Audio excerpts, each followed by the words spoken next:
Rig 226, the Pennsylvania safe zone.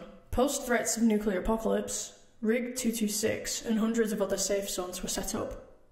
After the first bombs were dropped, leaving many other safe zones, both industrial and residential, destroyed and millions of lives taken, Rig went on a lockdown. No one in, no one, unless authorised, out. Anyone who died outside the walls stayed out. Anyone else who died inside the walls, they were thrown out. Waves of bombs were dropped all around Rig, leaving it the only one remaining for miles and miles. Sickness from radiation slowly began to take over the site before it just stopped. It was like the world went quiet. It just stopped. The ill people didn't get worse, but they didn't get better. The bombs stopped falling from the sky. No animals making noise. Everything went quiet. Not silent, quiet. That's when the attacks began. People from both outside and inside attacked people inside. Not just anyone though.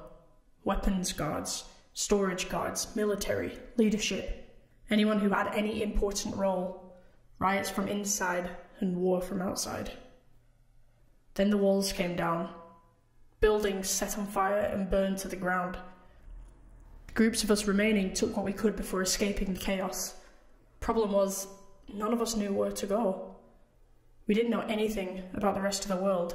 That information was kept away from us. There was more of us in this group, but we lost some to radiation and further attacks.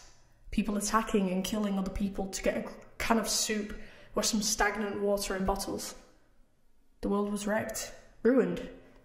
There were still some places not too badly damaged, but after a while, they were gone too. There was nothing any of us could do to stop any of it. We lost another bunch of people after we got too close to yet another nuclear epicenter.